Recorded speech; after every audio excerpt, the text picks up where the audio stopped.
But I would have been willing to look past that if there was a good upgrade option. And this is where this becomes kind of an A and B issue for me. On one hand, the iPhone 8 really wasn't an 8. That should have been the iPhone 7S. Wireless charging, I believe it had a slightly faster processor in it. Slightly better camera. I mean, these were minor upgrades. These should have been a 7S. And I would have probably bit on the upgrade if they didn't do away with the 128 gig storage option. They cut it down to 64 or 256, which meant that for me to upgrade, I effectively would have wound up having to pay more money for a phone that was only marginally better, when I could have just stayed with the phone I had, but then I would have had to deal with all the software glitches. It was almost like a catch-22. Now, the problem for me was, at the same time, Apple's calling this the 8, but their design had gotten really boring for me. I like the iPhone, don't get me wrong. I enjoyed having the iPhone, I enjoyed using it up until iOS 11. But their design had gotten kind of boring. I mean, it was the same thing year after year, just different sizes. It was a screen with bezels on either end that served no purpose other than to house sensors and whatnot. And there's Android phones like the Galaxy S8. I am looking at tiny bezels and a phone that is mostly screen that costs less than the iPhone 10, and Apple's going to say, no, we're gonna stick with this design. This design works. No. It was time a few years ago for Apple to really update their design language in terms of the phone. The only phone I've seen with bezels that I haven't been mad about the bezels for was the Razer phone, which I finally got a chance to play with at Best Buy last week. And the only reason that doesn't bother me is because those bezels are housing Dolby Atmos speakers. That's a good reason to have bezels. Not just because that's how you want your phone to look. You can't just put bezels there in 2018. Okay. The iPhone 8, not going to upgrade to that because they want more money from me for effectively barely extra phone. Can't stay with the phone that I've got because of the software issues. But there's a new iPhone coming out. It's the iPhone 10. That notch bothered me. That notch did bother me. The notch still bothers me. I feel like it's a bunny ear design for the phone, really. Notch here, ear on either side, swipe on one side to get one thing, one side to get that. It bothers me. But what bothered me even more, the iPhone 10, despite the notch, was a modern design. Tall phone, nice screen, nice vibrant screen, pretty decent portrait mode, good camera setup.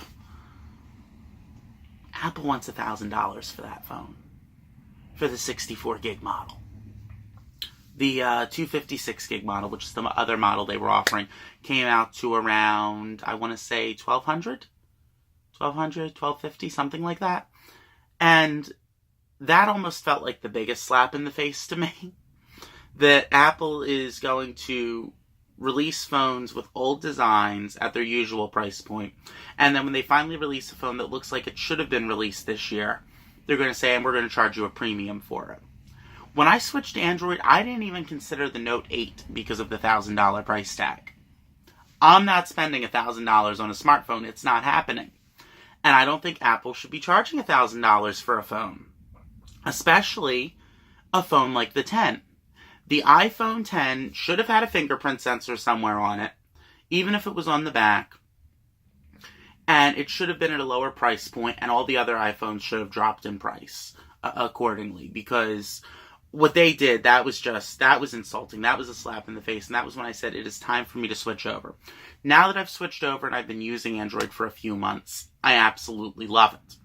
Don't get me wrong. There are times when I miss my iPhone. There's times when I miss my Apple Watch. There's things Apple does better. There's things Android does better. It's great having the customization. It's great having the deep Google integration. Google Assistant is worlds ahead of Siri. I have a Google Home Mini over here. And my apologies. I don't understand. Okay.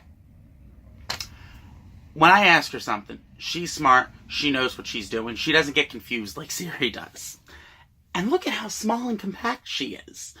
Did you see Apple's smart speaker? I might go back to an iPhone one day. I don't know.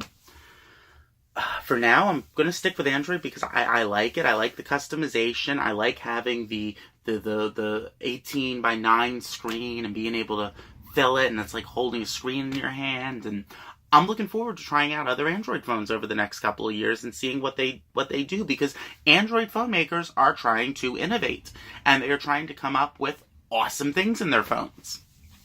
And I'm hoping maybe Apple catches on and changes their design language and changes their style of doing things, and maybe realizes that they're not and maybe realize that even though Steve Jobs is no longer running the company, they can keep some of his ideals alive, because what Tim Cook is doing right now, I can't agree with. That being said, I'm not getting rid of my iPad. I'm keeping this, because I do think Apple still provides a superior tablet experience.